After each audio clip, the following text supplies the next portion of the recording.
F'inqas minn 3 ġimgħat mindu tnediet il-konsultazzjoni pubblika dwar il-Qorti l-ġdida f'Għawdex huma bosta dawk li laqgħu is-sit propost b'mod pożittiv.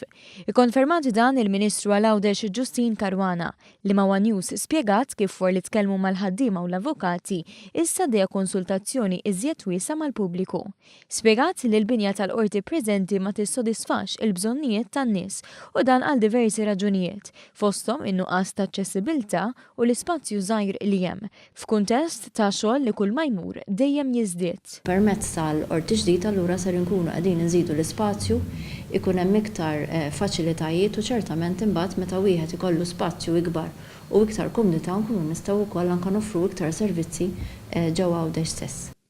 Il-perit inkarigat mill-proġett spjega kif studji fuq is-sit oriġinali urew nuqqasijiet strutturali kbar kif irriżulta difett fil-blatt li kien se jkun periklu reali l-ħin kollu biex issa nstab sit fil-periferija tar-Rabat fejn bħalissa hemm parkeġġ pubbliku il-Pizzkalija u l-Biċċerija. Dan huwa sit li huwa aċċessibbli huwa qrib il-main road ta' Għawdex, l-Imġar Road, huwa sit li kapaċi joffri faċilitajiet, il-faċilità ġdida. Il-binja l-ġdida se tinkorpora fiha 6 swali, ħabba l-avukati, uffiċini, ir-reġistru u faċilitajiet oħrajn.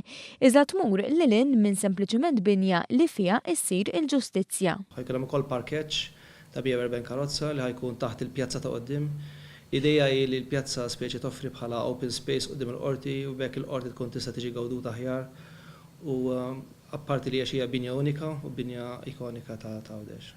Meta tispiċċa l-konsultazzjoni u tingħata l-konferma li l-post identifikat se jkun dak li fih tinbena l-Qorti l-ġdida, jiskatta proċess mal-Awtorità tal-Ippjanar u l-entitajiet konċernati. Qed ngħidu li fil-farm sperimentali tax-Xewkija ser ikun hemm one-stop shop għas-servizzi tal-bdiewa u tar-raħala u allura mbagħad inkunu nistgħu immorru wkoll anke mhux biss b'qorti ġdid imma servizzi għall-bdiewa u r-raħala ġodda f'post differenti li jkun iktar adattat.